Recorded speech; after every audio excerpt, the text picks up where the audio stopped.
हरे कृष्णा। आइए आप सभी का ज्ञानावली चैनल में स्वागतम। आज इस चैनल में हम वार्तालाप करेंगे कि ऐसे परिप्रेक्ष्य में भी किस प्रकार जीवन को हर परिस्थितियों में सहज और सुगम बनाकर मनोन्मालिन्यता को दूर करके किस प्रकार हम सुखपूर्वक जीवन जिए। मन की बात हमने इसलिए की क्योंकि जीवन के हर सुख और दुख का कारण मन ही तो है। मनम ही मनुष्याणाम बंधनम मोक्ष कारणम। वस्तुतः जीवन क्या है? मानते हैं जीवन एक चुनौतीपूर्ण सागर है, किंतु अनेक बार हम अपने जीवन में स्वयं ही चुनौतियों को आमंत्रित कर देते हैं। एक उदाहरण उद्धृत करती हूँ। आज हम किसी से भी मित्रता का भाव रखते हैं, अर्थात किसी से मित्रता करते हैं, दोस्ती करते हैं, तो तुरंत ही हमारी अपेक्षाएं उसके प्रति बढ़ने लग जाती हैं और यही हमारे लिए एक चुनौती बन जाती है। क्योंकि अगर वह हमारे अपेक्षाकृत कार्य करे तो हम प्रसन्नता से प्रफुल्लित हो जाते हैं, हमें सुख की अनुभूति होती है, किंतु अगर वह हमारे इच्छा अनुसार कार्य ना करे तो हमें दुख होता है। तो यही अपेक्षा हमारे लिए दुख का कारण भी बन जाती है और इस कारण मित्रता टूट जाती है और मनोन्मालिन्य करके हमारे जीवन में एक दुख भरी चुनौती आ जाती है। इसलिए भागवत भगवान ने भी कहा है, आशा ही परमम दुखम निरासस्य परमम सुखम। अर्थात हम किसी से अपेक्षा करते हैं, अगर वो पूरी ना हो तो हमें दुख होता है और अगर वह पूरी हो जाए तो हमें सुख की अनुभूति होती है। एक सुखी जीवन तो हम सब चाहते हैं, किंतु इसका एक मूल मंत्र है, किसी से अपशब्द ना बोले, सबके साथ खुशियां बांटे, हमेशा भगवान का चिंतन करते रहना चाहिए। क्योंकि हम तो केवल दृष्टा हैं, करता तो परमात्मा है।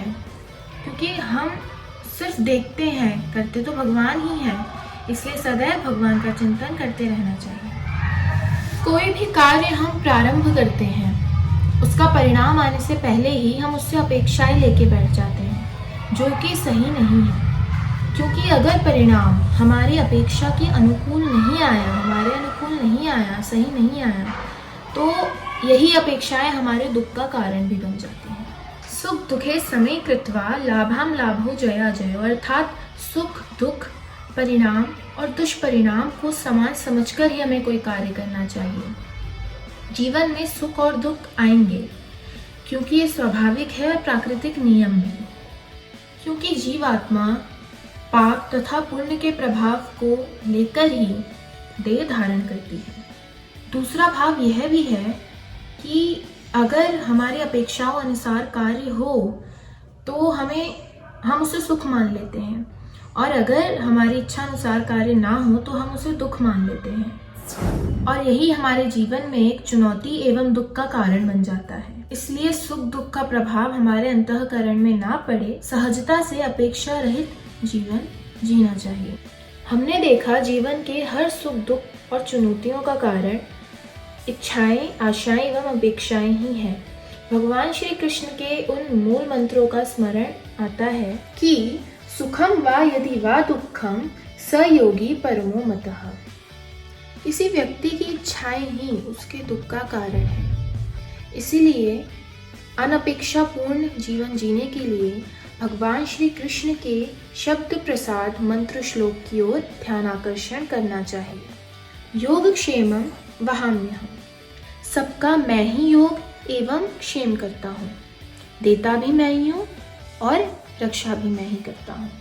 आवश्यकता है तो सिर्फ भगवत कृपा की, क्योंकि श्रद्धावान लभते ज्ञानम। बहुत बहुत साधुवाद कि आप सभी ज्ञानावली को देखते एवं सुनते हैं। धन्यवाद। नमामि। हरे कृष्णा।